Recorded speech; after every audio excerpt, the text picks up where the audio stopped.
two, Three, let's go! Tsaka ngayon pre, ang dami nang i-scam. Sasabihin na ganito yung bagay na yan. Pero Marami talaga mapanglaman. wala naman pala, di ba? Dami mapanglaman ngayon, Tapos tol. hindi mo na siya makokontak. Oo, pre. Ang hirap na. Mahirap talaga. Lalo ngayon, more on technology na tayo, pre. talaga, Ikaw nga, pre. pagkagising mo ng umaga, anong una mong hinahawakan? Cellphone, di ba? Cellphone. At sa mga gobyerno natin dyan, shoutout sa inyo. Shoutout sa inyo, Shoutout sa tol. inyo, ah. Huwag nyo nang Shoutout po. kukurapin yung pera.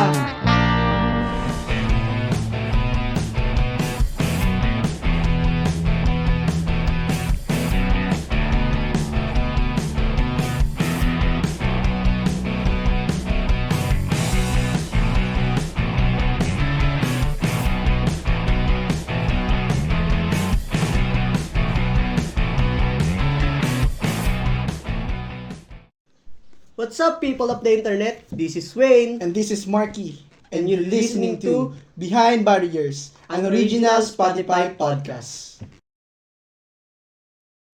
And first of all, we would like to thank our production, Milabs Production. Salamat sa lahat ng support ng tunay. Thank you. Yon, thank you sa opportunity and syempre sa team behind the camera. Thank you sa inyo, guys. Ikaw, Tol, as a student, naka-encounter ka na ba na may ginagawa ka ng isang bagay pero kulang ka sa equipment? Oo naman, tol. Ranas na ranas ko yan.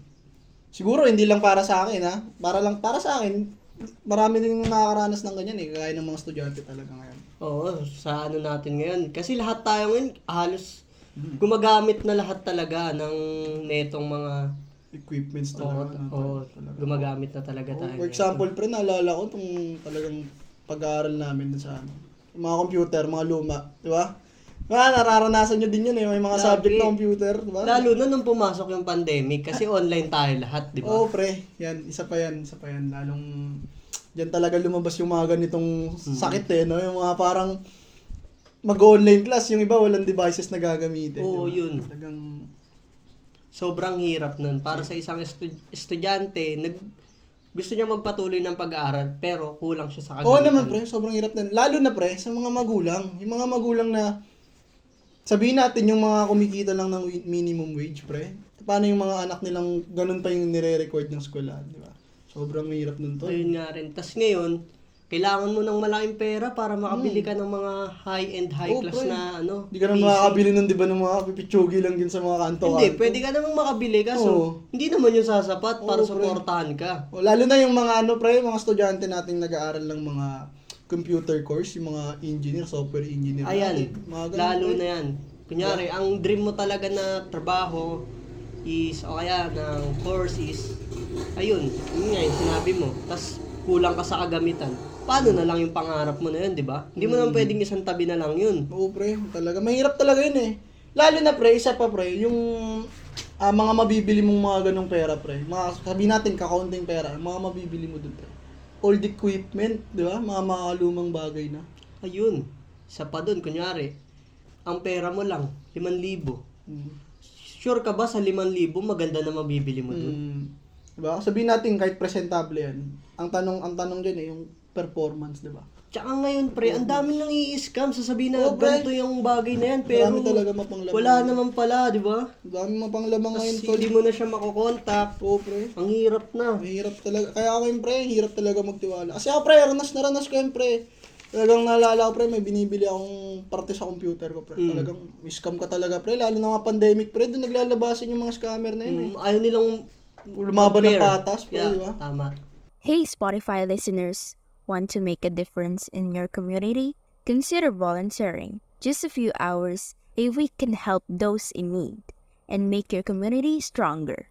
Remember, every little bit helps. This message is brought to you by Spotify Philippines. Ayun. Tsaka, isa pa, ano pa eh, yung sa pagbagal ng internet, yan. Isa rin yan. Sorry yan, pre.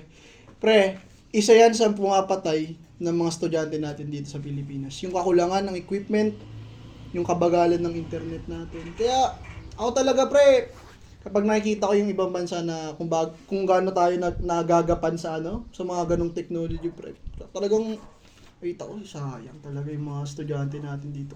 Talagang tayong Pilipino pa naman, pre, kilala tayo sa pagiging di ba? Oo. Talaga, makikita mo, ang daming may, ano pre, ang daming mga prodigy dyan pre ng mga bata pre. Tsaka isipin mo, ibang bansa, nakakagawa sila ng ganung bagay. Pilipinas, kaya rin gumawa Kaya, ng pre, kulang talaga. ang pangit lang dito kasi is masyado tayong tinitipid. Oo pre, yun yung sa, diba? Hindi tayo suportado, di ba? Oo. Diba? Kumbaga, sabihin natin, for example, parang yung may mga, marami tayong mga kapwa Pilipinong nag-excel sa ganitong bagay, pero malungkot dun pre, hindi tayo suportado. Diba? Tapos ang wini-wish pa sa atin ng lahat, umunlad. Paano tayo umunlad kung hindi tayo magtutulungan? Kumbaga, Kung kukurapin tayo, di ayun ba? nga eh, di ba? Hindi na nga tayo nagtutulungan. Ang masama pa dun, kapwa Pilipino po pa yung manghihila sa Yun, ipababa. tama yun. Kaya kung dumating man sa point na tutulungan tayo ng gobyerno, pabilisin yung ganyan, Kaya, pamurahin pre. yung mga ganito. Kaya. Kayang-kaya yan. Kaya talaga. Para syempre sa mga estudyante natin na sobrang laki talaga ng pangarap sa buhay. Sino bang estudyante na walang pangarap sa buhay, di ba? Talaga pre. At saka yung mga estudyante na yan pre, masisipag yan pre, nakikita ko yan eh. Kumbaga, pili lang talaga yung mga bulakbol talaga eh. Pero yung mga bulakbol na yan, masisipag din yan eh. Hindi lang talaga nasusuporta ng maayos tol. Kaya talaga. kung ayun nga, suportahan tayo nila. Hindi na aabot sa point na kailangan pa maghirap. Pero hindi talaga natin hihindahin. Eh, lalo ngayon, more on technology na tayo, Oo, pre. ganun talaga, Ikaw nga, pre. pagkagising mo ng umaga, anong una mong hinahawakan? Cellphone, di ba? Cellphone. Eh, sa cellphone, nandun na lahat. Kunyari, sa GC nyo, may nag-chat.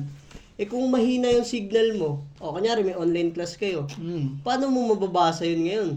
Isa pa dyan pre, ang nakakalungkot pa din, meron tayong mga kababayang hindi naintindihan yung sitwasyon natin. For example pre, di ba yung mga laman ng balita ngayon pre, alala mo yun pre, yung mga nagpapakamatay na estudyante. Kasi ano pre, kumbaga, hindi naiintindihan ng mga teacher nila yung yung sitwasyon nila. Kunyari, bagal yung internet, mabagal yung cellphone pre. Okay. Di makapasok sa online class, di makapasa ng gawain, di ba? Hindi makabili. Kung meron man sila, sobrang luma naman na. Pre, talaga. Kaya kawawa talaga ang Pilipinas. Kawawa talaga pre, kapag di nasusuporta ng maayos. Kaya kung magtutulungan tayo guys, at sana magtulungan tayong lahat Yun guys. Tulungan talaga. para, yun nga, isa sa pag-unlad ng ating bansa. Kailangan natin magtulungan. At sa mga gobyerno natin dyan, shoutout sa inyo. Shoutout sa inyo, Shoutout sa tol. inyo ah. Huwag nyo nang Shoutout po. kukurapin yung pera. Suportahan yung mga estudyante, gusto nilang mag-aral. Kaya, pre, sabi nga- Suportahan nyo silang lahat. Oo. Sabi Ang nga ni ina- Glock 9 pre, di ba? Kayo pong nakaupo, subukan yung tumayo, di ba? Kasi kung di sila tatayo, Pre. wala, hindi rin tatayo tong Pilipinas, pre. Diba? Kumbaga, kaya nga sila pinili eh. Kasi kumbaga, sila yung magiging spine ng Oo. Pilipinas. Kumbaga, sila yung Tsaka magiging sila resultado. pinili ng tao kasi nakikita ng tao na pag sila nag-handle, mas gaganda. Kaya sa inyo, kaya shoutout talaga sa inyo. Shoutout talaga sa inyo. Kung kukulit nyo rin eh, no? Nakukulitan din ako sa inyo Kung kukulit eh. nyo rin. Alam nyo yan. Alam nyo, kilala nyo kung sino kayo. Yon, dito na to natatapos, pre. Oo, siguro. May dito gusto na. ka pa bang sabihin? Tol, yun nga, suporta talaga, lalo na yung mga sinasabi kong pre, mga kabataan pre, prodigy yan pre, maraming pag-asa pre. Totoo ang sinabi ni Rizal Tol, kabataan ng pag-asa ng bayan. Pero nasa kabataan din talaga kung may pag-asa ba talaga sila. Oo, yun lang, di ba? ayun. Nasa kabataan lang, pre, tatandaan niyo yan. Yon guys, thank you guys. Ano ba yan, Tol? Peace out. Peace out. Bounce na ako man. Bounce na ako, man. Thank you guys. Thank Sa you, susunod guys. na episode ulit. Safety. Mamatay na ako, pe.